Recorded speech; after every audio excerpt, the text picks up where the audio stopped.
Hello again, everyone. Welcome to the second week of Advanced Lifestyle Medicine. I just want to start off by saying, today is Friday as I'm recording this Friday of Module 1, and I just finished reading your discussion posts up till now. And I just want to say you are all on a great start. I love the rich discussion that's going on within discussions, not just in your original post, but in your thoughtful follow-up posts. So keep up that great work. It's just as we kind of like to have these discussions roll forward. And so the idea of the discussion is to read the material and then think about it a little bit. Think about what it means for you, and picking some particular points out of what you've read to discuss, and mostly from the standpoint of what made sense to you or what didn't make sense to you. And this is why on all of your posts, I would like for you to pose a couple of additional questions. And the questions are not meant to be like, of course, like quiz question type things or even so much opinion related things.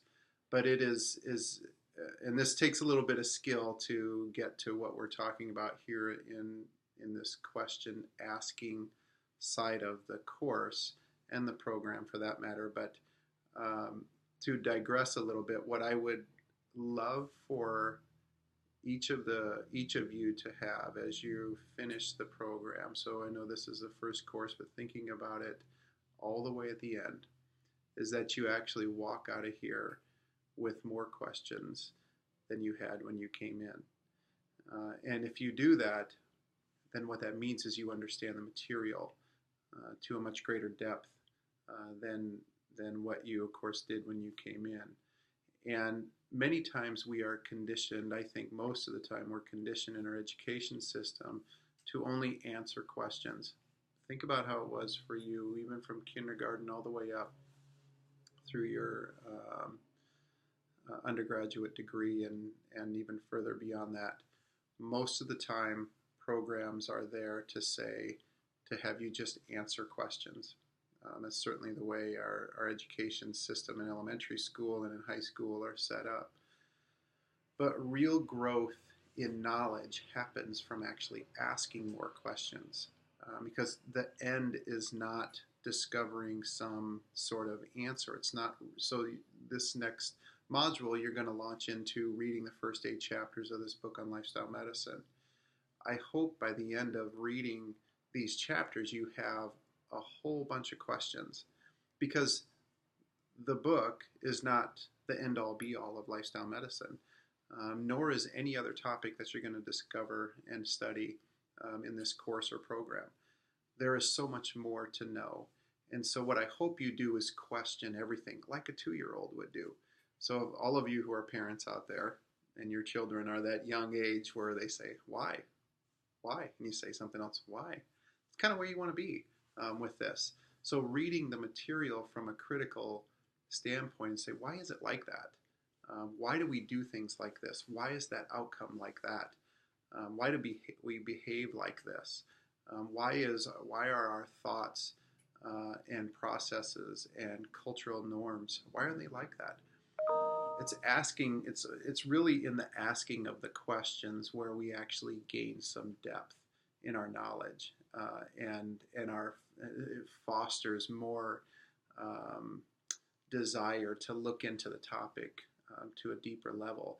And that's really one of the things that defines graduate education versus anything else, is that desire to get depth for the sake of you're passionate about wanting to know more.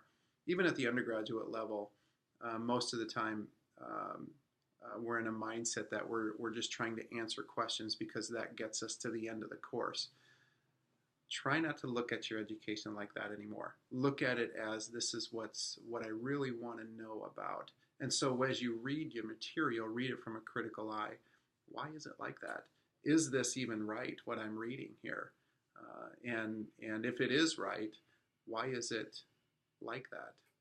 Should we be doing something different? What are the options to do something different? once you start asking why, then you gain a greater depth um, into what a solution perhaps might be, or a direction, or maybe we're all going in the right direction, but we need to push it further. Maybe we're going in the wrong direction and we need to take a left turn or a right turn.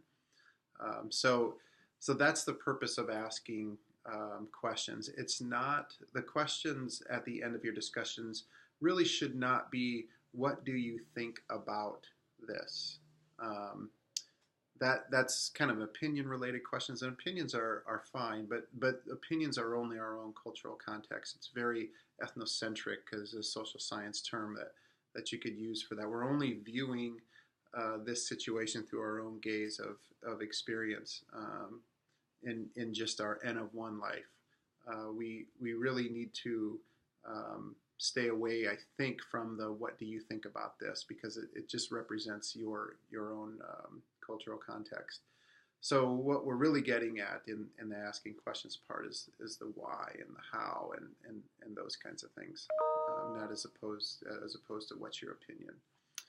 So just to clarify that, and I usually do that after the first set of discussions, just so because it's a different way of thinking about learning your material.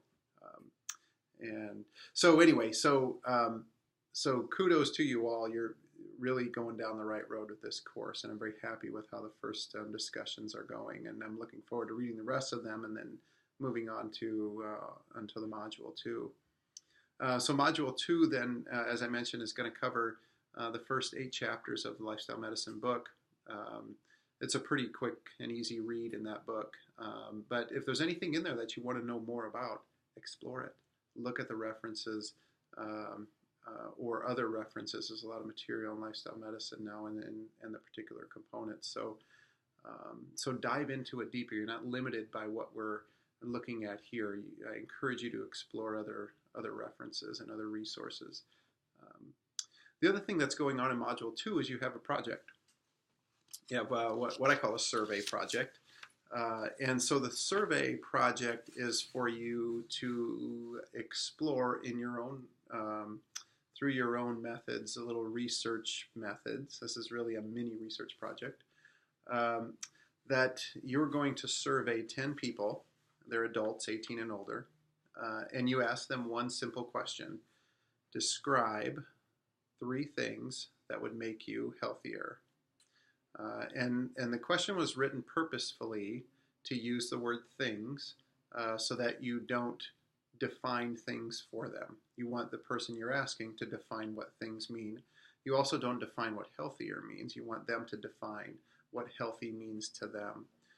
So then as you read through here, you're going to gather both quantitative information and qualitative information. And this is really a qualitative, just so you know, this is more of a qualitative mini research project than a quantitative. Quantitative would be like if you went and weighed 100 people and you marked down what their body weights are, and then you reported back what the